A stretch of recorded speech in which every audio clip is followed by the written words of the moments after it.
Hey, welcome back to the students. Welcome to the Start classes. Now, today we are discussing the exercise 8.1 and question number 9, right? तो how to do कैसे solve करेंगे, right?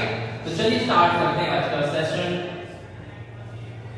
Okay, जैसे कि question आपको given है in triangle ABC, right angle and B, if tan A is equal to 1 upon root 3 and find the value of sin A cos C plus cos A sin C. और second question में आपको दे रखा है cos A cos C minus का sin A sin C. Okay, तो चलिए start करते हैं. सबसे पहले आपको क्या करना है, राइट एंगल ट्रायंगल आपको दे रखा है, तो सबसे पहले आप क्या करेंगे, राइट एंगल ट्रायंगल्स को ड्रॉ कर लेंगे. ठीक है, तो आपका ये राइट एंगल ट्रायंगल हो गया. राइट एंगल आपका किस पोर्शन पे, बी पॉइंट पे है, तो आप बी पॉइंट पे क्या करेंगे, राइट एंगल को ड्रॉ कर लेंगे. ठीक है, उसके बाद आप इसके नेम्स को डिनोट कर देंगे ए और सी. ठीक है, यानी पूरा कंप्लीट हो गया आपके पास एबीसी ट्रायंगल. ये आपका एबीसी राइट एंगल हो गया. ओके गाइस, चलिए अब बात कर लेते हैं आपको फाइंड आउट क्या करना है. सबसे पहले आपको tan A की वैल्यू जो दे रखी है वो 1/√3 दे रखी है, यानी कि tan A आपको दे रखा है 1/√3. ठीक है, तो tan A आपको पता है कि tan A की जो वैल्यू होती है वो होती है परपेंडिकुलर अपॉन बेस, यानी कि परपेंडिकुलर आपको इसमें 1 गिवन है और बेस आपको गिवन है इसमें √ के अंदर 3. ठीक है, सेम पोजीशन आपकी वही है इसमें कि आपको क्या करना है, पाइथागोरस थ्योरम इसमें अप्लाई करनी है और आपको AC यानी कि हाइपोटेनस की वैल्यू इसमें फाइंड आउट करनी है. ठीक है, तो अप्लाई कर देंगे हम बाय पाइथागोरस थ्योरम.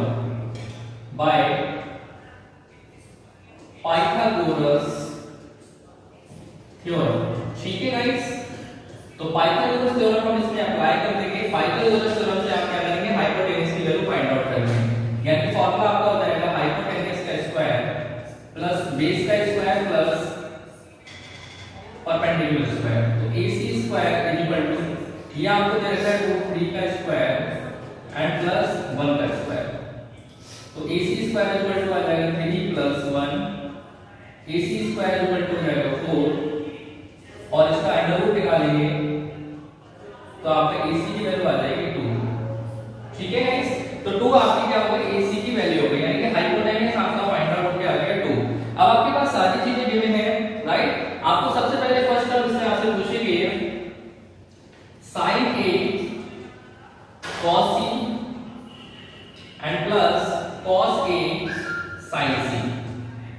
ठीक है गाइस, तो एक फार्मूला होता है आपका sin A cos B plus cos A sin B का, तो फार्मूला होता है आपका sin A प्लस C, यानी कि sin A प्लस C. अगर sin A प्लस C में जो फार्मूला होता है आपका वो क्या होता है, sin A cos C plus cos A sin C. अगर यहाँ पे B होता तो यहाँ पे sin A cos B और cos A sin B, ये आपका सिंपली फार्मूला होता है. ठीक है गाइस, तो आप क्या करेंगे, सबसे पहले इसमें आपको चाहिए sin A और cos C की वैल्यू चाहिए. ठीक है, और cos A और sin C की वैल्यू चाहिए. ठीक है, तो आप सिंपली क्या करेंगे, sin A और cos C की वैल्यू फाइंड आउट कर लेते हैं. ठीक है गाइस, तो सबसे पहले हम sin A की वैल्यू फाइंड आउट करेंगे. तो sin A फाइंड आउट कीजिए, क्या आ जाएगा, sin A. जब sin A यानी कि आपको एंगल इसमें आपको क्या करना है, A एंगल लेना है. ठीक है, आपको एंगल A इसमें काउंट करना है, तो A के सामने वाला आपका परपेंडिकुलर हो जाएगा और उसके ऊपर वाला जो नीचे वाली होगा वो बेस रहेगा, यानी कि sin A की वैल्यू आ जाएगी 1/√2, सॉरी 1/2, यानी कि sin A की वैल्यू हो गई 1/2. इसी तरीके से आप क्या करेंगे, cos C की वैल्यू फाइंड आउट कर लेंगे. cos C, जब हम cos C यानी कि एंगल आप C लेंगे तो C के सामने वाला आपका परपेंडिकुलर हो जाएगा और बाकी जो परपेंडिकुलर था वो आपका बेस हो जाएगा. तो cos C की वैल्यू क्या होती है आपकी, बेस अपॉन हाइपोटेनस. तो बेस आपका क्या हो जाएगा, यहाँ पे 1 हो जाएगा और हाइपोटेनस आपके पास हो जाएगा 2. ठीक है गाइस, इसी तरीके से आप cos A की वैल्यू फाइंड आउट कर लेंगे. cos A, जब cos A फाइंड आउट करेंगे तो आपका क्या हो जाएगा, बेस अपॉन हाइपोटेनस, यानी कि √3/2. ये आपका cos A होगा क्योंकि A पे एंगल लेंगे तो ये आपका बेस होगा. ठीक है, इसी तरीके से sin C की वैल्यू फाइंड आउट कर लेंगे. तो sin C निकालने के लिए आप क्या करेंगे, sin C यानी कि C के सामने वाला आपका क्या हो जाएगा, परपेंडिकुलर. तो परपेंडिकुलर अपॉन हाइपोटेनस यानी कि √3/2. तो ये आपके सारे फॉर्मूलेस हम निकाल चुके हैं. इसमें आप क्या करेंगे, 1 बाय 1 आप क्या करेंगे, इसमें वैल्यू सारी पुट कर देंगे. पुट कर दीजिए, sin A की वैल्यू आप पुट करेंगे 1/2 मल्टीप्लाई cos C की वैल्यू 1/2 प्लस cos A की वैल्यू आप देखेंगे तो √3/2 एंड मल्टीप्लाई मल्टीप्लाई साइन सी की वैल्यू आपको दे रखी है इसमें √3/2। 1 का मल्टीप्लाई 1 से करेंगे, 2 का 2 से करेंगे तो आपका 4 आ गया, ठीक है, प्लस √3 का √3 से करेंगे तो 3 आएगा और अपन में आएगा 2 2 जा 4, ठीक है गाइस। ऐसे ले लेंगे, ऊपर 3 और 1 आपका 4 हो जाएगा, यानी 4/4, यानी आंसर आ जाएगा इसका 1। तो ये गाइस आपका फर्स्ट टर्म का आंसर हो गया, जिसमें आपको sin cos c और cos sin c की वैल्यू आपसे फाइंड आउट करने के लिए पूछी गई थी, ठीक है। अब इसी तरीके से आप सेकंड वैल्यू फाइंड आउट करेंगे, cos a cos t minus sin a sin c। तो आप सिंपली लगा देंगे इसमें सेकंड फॉर्मूला भी, cos a cos c, यानी कि cos a की वैल्यू आपको दे रखी है √3/2 और cos c की वैल्यू आपको दे रखी है 1/2, फिर आपको दे रखा है minus sin a sin c, sin a की वैल्यू 1/2 और sin c की वैल्यू आपको दे रखी है √3/2, ठीक है गाइस। तो √1 का मल्टीप्लाई करेंगे तो आ जाएगा √3 अपॉन में आ जाएगा 2 2 जा 4, माइनस यहां पे करेंगे तो आपका √3 और अपॉन में आ जाएगा 2 2 जा 4। देख सकते हैं ये आपका पॉजिटिव आ गया, ये आपका नेगेटिव हो गया, तो दोनों ही आपके यहां पे क्या हो जाएंगे, कैंसिल हो जाएंगे और आंसर आपका आ जाएगा 0। तो गाइस ये आपकी फर्स्ट और इसकी सेकंड टर्म्स थी, ठीक है। स्टार्ट करते हैं आप क्वेश्चन नंबर 10, ठीक है। क्वेश्चन नंबर 10 आपको क्या दे रखा है इसमें चेक कर लेते हैं, चलिए स्टार्ट करते हैं। क्वेश्चन आपको दे रखा है in triangle PQR right angle at Q, यानी कि सबसे पहले आप राइट एंगल बना लीजिए जो कि आपको दे रखा है। तो ये आपका राइट एंगल हो गया और Q पे आपका राइट एंगल दे रखा है, ठीक है। नाम डिनोट कर दीजिए P और R, क्योंकि ट्रायंगल आपको दे रखा है PQR, ठीक है। तो Q पे आपका राइट एंगल हो गया, जो डिजिट्स आपको दे रखी है वो इसमें ले लीजिए, गिवन वैल्यूज आपकी, गिवन वैल्यूज आपको क्या दे रखी है, एक तो आपको PQ की वैल्यू इसमें गिवन है 5 सेंटीमीटर, ठीक है। इसी तरीके से अगर हम PR plus QR equal to आपको दे रखा है इसमें 25 सेंटीमीटर, ठीक है। इसमें आपको क्या करेंगे, QR को एज्यूम कर लीजिए, क्योंकि दोनों अननोन डिजिट हैं, तो QR को आप एज्यूम कर लीजिए QR इक्वल टू x, ठीक है। तो इसे पुट कर दीजिए, तो PR इक्वल टू आ जाएगा आपके पास 25 माइनस x, ठीक है। तो सिंपली आपने क्या किया, QR की वैल्यू को एज्यूम कर लिया x में और यहां पे पुट कर दी, तो PR की वैल्यू आपकी आ गई, यानी कि अब आपको PR जो दे रखा है इसमें वो 25 माइनस x दे रखा है सेंटीमीटर, ठीक है। और QR की वैल्यू आपने एज्यूम की है x, तो QR आपको हो गया यहां पे x और ये आपको दे रखा है 5 सेंटीमीटर PQ की वैल्यू, ठीक है। तीनों ही वैल्यू आपके पास कंप्लीट है, बट आप इसमें क्या करेंगे, पाइथागोरस थ्योरम अप्लाई करेंगे, क्योंकि यहां पे एक x आपका अननोन है, ठीक है। तो अप्लाई कर दीजिए, क्या हो जाएगा, बाय पाइथागोरस थ्योरम,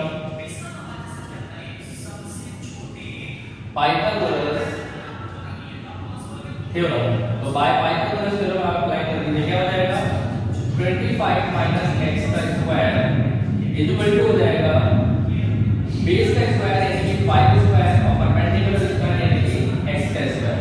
अब यहां पे a माइनस b का होल स्क्वायर आप ओपन कर दीजिए, क्या हो जाएगा a का स्क्वायर यानी कि 625 प्लस b का स्क्वायर यानी कि x स्क्वायर और फिर माइनस का 2ab यानी कि 50x, ठीक है गाइस। 5 का स्क्वायर ओपन करेंगे तो आपका 25 हो जाएगा और प्लस x स्क्वायर। देखिए जब दोनों तरफ आपके इक्वल में होती है तो आप इक्वल में अगर सेम नंबर से तो आप उसको कट कर सकते हैं, यानी कि x स्क्वायर से आप x स्क्वायर को कट कर सकते हैं, ठीक है गाइस। रिमाइंडर बचा उसको आप राइट हैंड में लिखिए 625 माइनस का 50x इक्वल टू हो गया 25। अब 50x की साइड उस साइड चेंज कर दिए, राइट हैंड साइड पे भेज दीजिए और 25 को साइड ले यानी 625 माइनस का हो जाएगा 25 इक्वल टू हो गया 50x। माइनस कर देंगे तो आपका आंसर आ जाएगा इसमें 600 और इक्वल टू आ जाएगा 50x। अब आपको x की वैल्यू फाइंड आउट करनी है, तो x इक्वल टू हो जाएगा 600 अपॉन में 50। 50 से डिवाइड कर दीजिए, 0 से 0 कट हो गया, 5 1 जा 5 1 और 5 2 जा 10, यानी कि x की वैल्यू आपकी निकल के आ गई इसमें 12 सेंटीमीटर, ठीक है। x की वैल्यू आपकी 12 सेंटीमीटर फाइंड आउट हो चुकी है। अब आप x की वैल्यू जो दे रखी है वो यहां पे पुट कर दीजिए। देखिए x की वैल्यू जब आप यहां पे पुट करेंगे तो 25 माइनस 12 हो जाएगा और जब 25 माइनस 12 हो जाएगा तो यहां पे आपका रिमाइंडर बचेगा 13, ठीक है गाइस। और x की वैल्यू 12 है तो यहां पे आप x की जगह 12 पुट कर सकते हैं, ठीक है गाइस। अब देख सकते हैं 5 12 और 13 का आपको पता है ट्रिपलेट भी होता है, ठीक है। चलिए अब बात कर लेते हैं, तो 25 माइनस का आपने 12 किया तो आपका आ गया 13 और 12 आ गया, ठीक है। अब आप फाइंड आउट कर लीजिए sin c की वैल्यू, साइन भी आपको फाइंड आउट करना है, यानी कि P पे आपको क्या करना है, एंगल लेना है। जब P पे एंगल लेंगे तो P के सामने वाला आपका परपेंडिकुलर हो जाएगा, ठीक है, और ये आपका बेस हो जाएगा। तो क्या हो जाएगा, perpendicular upon base. But sine पे क्या होता है आपका, परपेंडिकुलर अपॉन हाइपोटेन्यूज होता है। तो साइन P की वैल्यू आ गई आपकी 12/30। इसी तरीके से cos P की वैल्यू फाइंड आउट कर लेंगे, तो cos P आपका आ जाएगा बेस अपॉन हाइपोटेन्यूज। और इसी तरीके से आप फाइंड आउट कर लेंगे tan P की वैल्यू, तो tan P आपका होता है परपेंडिकुलर अपॉन बेस। तो परपेंडिकुलर अपॉन बेस यानी कि 12/5। तो ये आपके फाइनल आंसर हो गए, ठीक है गाइस। तो आपको समझ में आया होगा। चलिए स्टार्ट करते हैं क्वेश्चन नंबर 11। क्वेश्चन नंबर 11 आपको क्या दे रखा है, state whether the following are true और फॉल्स, जस्टिफाई और आंसर। यहाँ पे ट्रू लिख लीजिएगा, आर ट्रू और फॉल्स, ठीक है। ट्रू और फॉल्स यानी कि आपको पांच ऑप्शन इसमें आपको दे रखे हैं, टोटली पांचों स्टेटमेंट से आपको क्या करना है, आंसर को जस्टिफाई करना है कि वो आपका ट्रू होगा या फिर आपका फॉल्स होगा, ठीक है। तो चलिए बात करते हैं क्वेश्चन नंबर फर्स्ट की। क्वेश्चन नंबर फर्स्ट आपको दे रखा है, the value of A tan a is always less than 1। क्या ऐसा पॉसिबल है कि tan a की वैल्यू आपकी ऑलवेज 1 से लेस तक आए? ऐसा पॉसिबल नहीं है। tan a की वैल्यू आपकी 3 भी हो सकती है, 4 भी हो सकती है, 5 भी हो सकती है, ठीक है गाइस। तो इसलिए tan a की वैल्यू ऑलवेज नहीं हो सकती लेस देन 1। हां, समटाइम्स आप कह सकते हो कि 1 हो सकती है, बट ऑलवेज नहीं हो सकती। तो यहां आंसर हो जाएगा इसका फॉल्स, यानी कि फर्स्ट आंसर हो गया आपका इसका फॉल्स, ठीक है। चलिए नेक्स्ट क्वेश्चन की बात कर लेते हैं। नेक्स्ट क्वेश्चन आपको दे रखा है sec a = 12/5 for some value of angle a, यानी कि हां बिल्कुल sec a की वैल्यू आपको इसमें दे रखी है। sec क्या होता है आपका, cos का अपोजिट होता है, ठीक है। cos की वैल्यू क्या होती है, बेस अपॉन हाइपोटेन्यूज होता है, ठीक है। तो sec क्या होता है आपका, हाइपोटेन्यूज अपॉन बेस। तो इसी तरीके से sec की जो वैल्यू है वो आपकी 12/5 सम वैल्यूज के लिए हो सकती है, ठीक है, क्योंकि इसमें ऑलवेज था, इसमें ऑलवेज नहीं है आपका, ठीक है। यानी कि सम वैल्यूज के लिए आपकी sec की वैल्यू 12/5 हो सकती है। क्यों हो सकती है, देखो जैसे कि अगर आप ट्रायंगल बनाते हो, कोई एक ट्रायंगल होता है आपका 5, 12 और 13 का, ठीक है। तो आप सिंपली क्या कर सकते हो, इसमें आप sec की अगर वैल्यू फाइंड आउट करोगे तो आपकी हाइपोटेन्यूज अपॉन में बेस आप लगा सकते हो इसमें। तो आपका यहां पे sec की वैल्यू हो सकती है, तो इसलिए आंसर आपका इसका हो जाएगा ट्रू, ठीक है गाइस। चलिए बात करते हैं क्वेश्चन नंबर 3 की। क्वेश्चन नंबर 3 आपको दे रखा है, cos A is the abbreviation used for the cosecant of angle A, यानी कि एब्रिविएशन का मतलब होता है यहाँ पे ब्रीफ डिस्क्रिप्शन, यानी कि जो cosec है आपका, क्या उसका एक ब्रीफ डिस्क्रिप्शन यूज किया जा सकता है cosecant के लिए?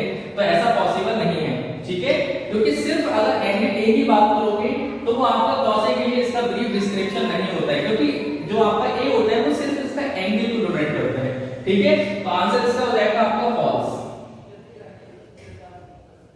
चलिए क्वेश्चन नंबर 4 की बात कर लेते हैं। क्वेश्चन नंबर 4 देता है आपको, cot A is the product of cot and A। क्या ऐसा पॉसिबल है, जो आपका cot A दे रखा है, क्या वो प्रोडक्ट होता है cot into A का? ये आपसे पूछा गया है, तो प्रोडक्ट तो पॉसिबल नहीं है, क्योंकि अगर cot का मल्टीप्लाई अगर आप A से करते हो यानी कि प्रोडक्ट करते हो तो आपका A cot हो जाएगा, ये तो फिर ठीक है, यानी कि A cot हो जाएगा। तो इसका ऐसा पॉसिबल नहीं है, क्योंकि A इसका कोई नंबर नहीं है, ये इसका एंगल होता है, ये वाला जो होता है वो इसका एंगल को डिनोट करता है, इसलिए इसका आंसर भी क्या हो जाएगा आपका फॉल्स हो जाएगा, ठीक है गाइस। इसी तरीके से बात कर लेते हैं क्वेश्चन नंबर 5 की। क्वेश्चन नंबर 5 आपको दे रखा है sin θ = 4/3 for some angle theta.